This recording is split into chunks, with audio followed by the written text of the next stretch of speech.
Have you heard that if you find yourself awake at night, instead of trying to fight your way back to sleep, you could actually do something you enjoy, like reading a book? And have you then wondered, as you heard that, if you might just start training yourself to wake up at the same time every night if you do something like reading a book at night? If you've had these type of questions and they've been of some concern to you, then this episode is going to be perfect. We're going to see that no, you're not going to train yourself to wake up in a way that maintains insomnia at all. You're going to see why we may have this concern, and you're going to see how we can meet the situation to arrive where we want to be, which is a place of peaceful sleep and peace of mind. Hi there, and welcome to this episode of Insomnia Insight, which, as always, I hope will bring a ton of value your way. And this episode is going to be especially helpful and valuable if you have asked yourself this question: am I training myself to wake up if I read at night? I got this question a few months ago right here on the channel in the comment, and I was surprised that we haven't actually talked about this specific question yet. Now, this is not only about reading, of course. This also goes for anything else that we have been concerned that will keep us awake or keep us waking up if we do it. Like, the question might have been, am I training myself to wake up if I listen to a podcast at night? Am I training myself to wake up if I, watch Netflix at night? Am I training myself to wake up if I get out of bed at night, etc.? The kind of the general question of, am I training myself to wake up if I do X? That is really what we're going to talk about today. And we're going to look at this in three sections. We're going to break our class up into three sections. One is going to address the question of whether awakenings can be trained, whether we can actually train ourselves to wake up. And then we're going to look at what keeps us awake for longer periods of time, not just like what wakes us up, but what keeps us awake. And then we're going to look at what keeps us asleep. And so if we start at number one here, the question is, can awakenings be trained? And of course, that pertains to the question of, am I training myself to wake up? Because that's often what we wonder. Like, if I do something that I actually like at night, won't I just train myself to wake up? And then we want to ask ourselves, can we actually do that? Can we train ourselves to wake up at the same time every night? And we can start answering this question by using a thought experiment to see if we can sort of like willfully control our awakenings. Imagine asking somebody, like a friend of yours, if they could just wake up exactly 47 minutes after they fall asleep. Tell them, like, okay, I want you to fall asleep, and then I want you to wake up 47 minutes after you fell asleep.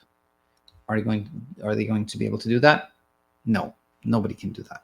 It's just not possible for humans to decide when we're going to wake up like that. And similarly, if we ask somebody, hey, do you mind waking up at exactly 3:33 a.m.? Could you do that? Of course, nobody can do that. We cannot willfully control when we wake up.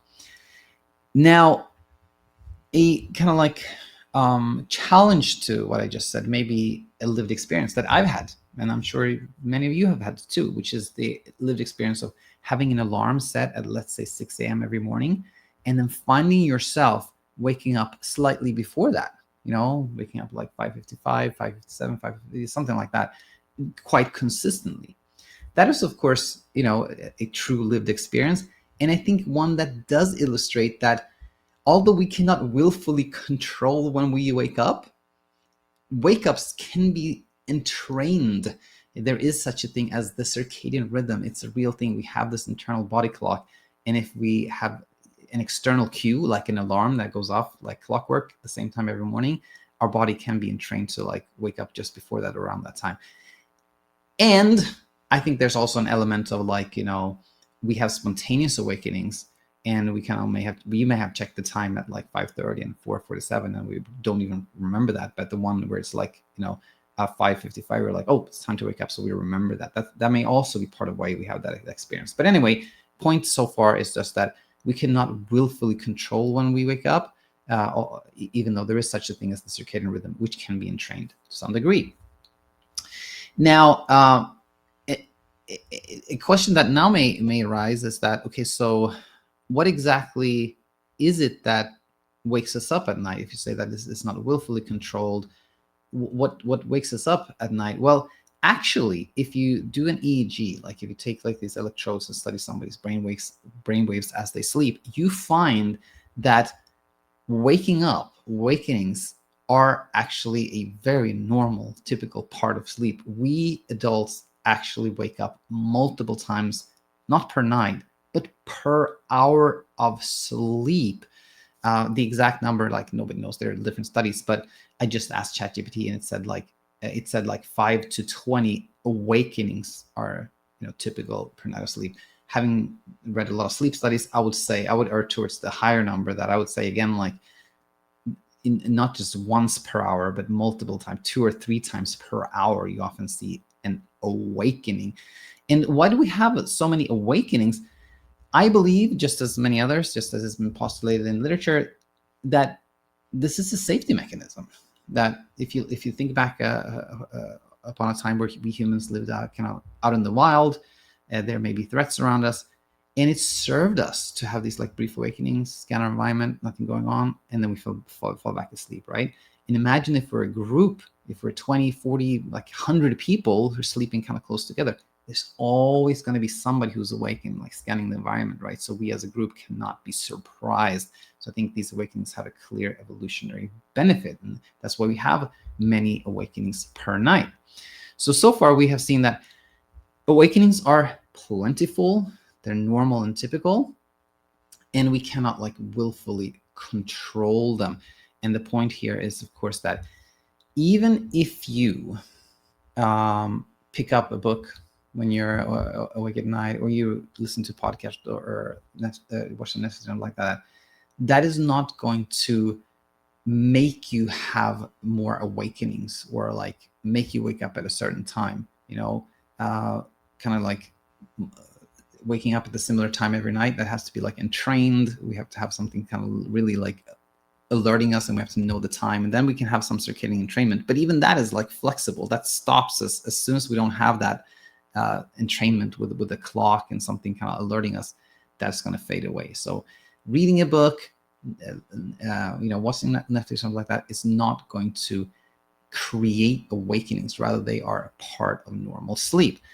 And now, when we've seen this about like the awakening per se, like the wake up per se, then what we may wonder is like, okay, well, what is it that then may keep us awake? Because oftentimes what the experience that we don't like isn't like the brief awakenings, can never mind fall back asleep. No, it is the one where we wake up, we're alert, maybe we're sweaty, we're clearly not feeling like sleep's going to happen, and things stay that way for a while. Like it's the kind of prolonged wakefulness that we don't like. That's the one we want to get away from. So the question then becomes like, what creates that? Could it be that, okay, I can't willfully kind of train myself to wake up at a certain time or wake up at night in general, but could it be that reading a book or listening to a podcast that's interesting, something like that, can really keep me awake for a long period of time, and that keeps repeating itself. Like I start waking up so that I can read a book, and then I stay awake for a long period of time. Can this be what keeps us awake? So now we want to ask the question, what is it that keeps us awake in general?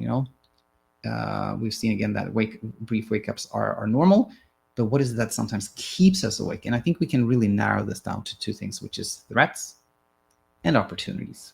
The human brain is a survival machine. It helps us survive by keeping us away from threats and having us like go for opportunities, right? That's how we survive. So anything that is thought as a threat, that will keep us awake, because the brain's going to be like, oh, this is a threat, get away from it, or oh, this is an opportunity, go for it, right? So when we can get to this in a second, but actually, just to conclude this part, like whenever we wake up and we think somehow we're threatened, that will keep us awake, or we wake up and we sense some type of opportunity, that will keep us awake. That is essentially it, like threats and opportunities keeps us awake. Now, with insomnia, it's not just like we wake up and we think of something random that seems threatening to us and we are staying awake, that we would call a sleep disruption. If you wake up and you think about, oh my gosh, I forgot to pay tuition, or like, I don't know what it is, like we forgot something, then that can keep us awake, because we sense there's something in there, and we think maybe I need to problem solve this right away, right? But that's not insomnia. That would be a sleep disruption. That's just something else in life that happens to disrupt our sleep. But when we wake up, and that wake up, the fact that we are awake is identified as a threat. That is what we call insomnia. And then we may, of course, stay awake and remember being awake, So that's essentially insomnia there. Now, the same thing is theoretically true on the opportunity side. If we woke up and we saw it as a great opportunity that we're awake, that would also keep us awake. Now, I don't really see a scenario where just being awake alone would keep us awake. Like we're just like awake and be like, oh, this is amazing, I'm so happy I'm awake, and then we stay awake. Rather, it's like the secondary opportunity there. It's like, oh, I'm awake, and oh, I'm awake, oh, great, I can do this. There's a kind of like a secondary benefit or secondary opportunity that comes from the fact that we're awake that can keep us awake. But anyway, threats and opportunities are what can keep us awake. So then, like when we get into this part, and going back to the question of like, am I training myself to not necessarily wake up, but we can ask the question, am I training myself to be awake at night if I read a book, for example? Then we can see that, given what we know now, we can rephrase that as like, okay, so isn't it possible though that if I wake up and I do something I really enjoy, won't that be kind of like identified as an opportunity, and that will keep me awake every night? I will have these spontaneous awakenings, and then I've trained myself to think like, oh, this is a great opportunity, I can do something I really like, and then we stay awake for long periods of time, night after night after night. Isn't this possible? Couldn't this happen? And my answer to that is like, theoretically, absolutely. This could theoretically absolutely happen, but that would not be insomnia at all. It was kind of like, that would be like completely different from insomnia, where we truly and honestly thought of being awake so that we could do something as an opportunity. That is not insomnia at all. This is, I don't think it's like a kind of like very common way that most of us conduct our lives. But I'm sure some people do. Like there are many artistic people who see the night as like a real opportunity for being creative, for example, and have been, created wonderful things and really enjoy that. So I think this, in theory, this can happen, but it's nothing to do with insomnia, right? It's completely different.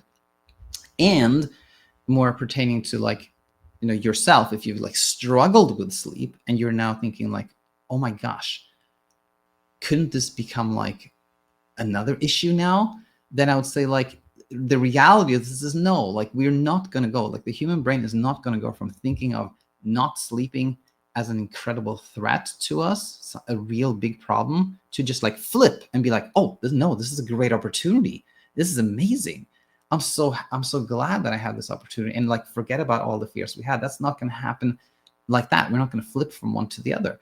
Now, you'll hear a lot of people on our channel who share the stories talk about like the moment when there was kind of a beginning of a shift, where they went from thinking like, oh my gosh, not sleeping is like terrible, it cannot happen, I must get away from this, to maybe it's actually not that bad. Maybe it's okay from it. Maybe I can do something I enjoy when I make like that. A lot of people talk about that shift and how it led to a real transformation for them, but it's not, again, like we go suddenly from one to the other, right? And the typical story is that there's this shift, and thinking of not sleeping goes from being like a threat to something that's okay, or even something of an opportunity. But after a while, there's neither. Like the whole struggle just fades, and it's not. We don't hear the story of somebody who's like, yeah, I had insomnia like a year ago, and now I don't struggle with insomnia, but I'm up every night, like for many hours, and doing things I enjoy. Like we never hear that story, which tells us something that we'll get to in a second, actually, in part 3 here. Now to the key insight. I think this is actually the key insight. So if you stay for this long with a little bit of rambling, I know, but I'm thankful you stayed, and as a little reward, I think you'll get to what I think really matters.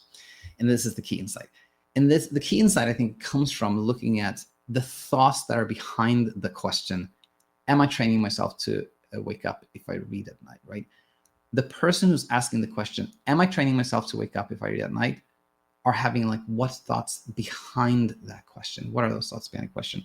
And I would say there's something like this: wakefulness is bad, and I might have even more of it if I don't do anything, if I don't fight it, if I don't try to maintain it, if I don't try to control it. I may have even more of it. I may have even more of this wakefulness, which is bad, right? That is the thought that is behind the question. And if you just look at the first three words here, wakefulness is bad, we see that this is it. The idea that wakefulness is bad is seeing not sleeping as a threat. Like if you think wakefulness is bad, it's saying that not sleeping is a threat. And we've just talked about how threats keep us awake. So seeing something as a threat, something as threatening, keeps us awake, right?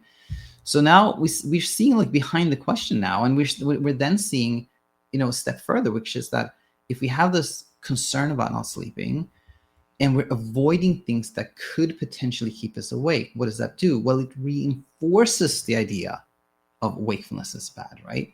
If we're thinking like, oh my gosh, if I read at night, I might be having even more wakefulness. I better not do that.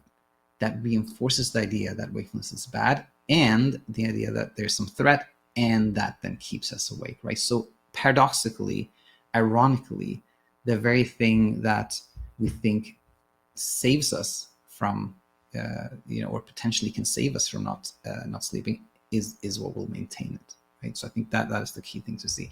Now, with that said, we're going to go to the third section, which is that what is it that keeps us asleep, right?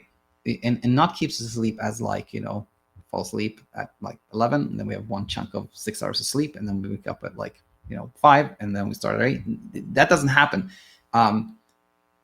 We know that there are wake ups. The night is sprinkled with wake ups. Some that we remember, some that we don't. But what keeps us asleep, as in like what keeps us not struggling with sleep and having the experience that most of the night I slept, right? It is actually no threat, no opportunity, right? Having these brief wake ups and seeing that this is not a threat, it's not a problem, and there's no great opportunity either, that will have us fall back asleep very easily and shortly after, and we will have this experience of like a state of sleep, right? So no threat, no opportunity is what keeps us asleep.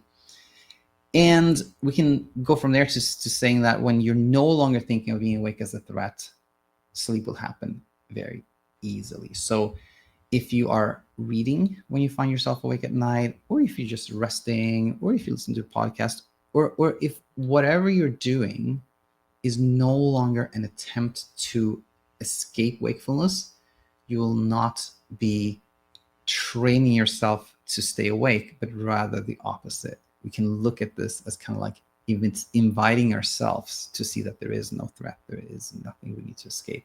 We can look at this like a training for ourselves to actually no longer struggle with sleep and no longer have insomnia. So that is where we want to conclude today. I hope this made a lot of sense. As always, let me know in the comment section what you thought, and we shall go from there. Look forward to seeing you soon. Bye for now. Hi, it's me, Daniel, and I hope you found a ton of value in the video that you just watched. But do know that we have more than our free content that can really help you leave insomnia land and arrive at a place of peaceful sleep for the rest of your life. And I know this because I used to work as a sleep doctor, and I was frustrated. I used to see patients in clinic, offer education and support, and then I have my patient follow up in 3 weeks, 4 weeks, 2 weeks at best. But I knew that in between our visits, my patients had no support, no guidance, and no help. So I wanted to create something entirely different from that. And this is what went into the Insomnia Immunity program, and bedtime. In both programs, there is a curated curriculum that gives you education in a step-by-step fashion. And there's also a coach that can answer your questions on an ongoing basis. And this was exactly what I wish I had when I was a sleep doctor. And now it's available for you. You can explore more on our website, thesleepcoachschool.com. And if you decide to join, then we can't wait to see you on the other side.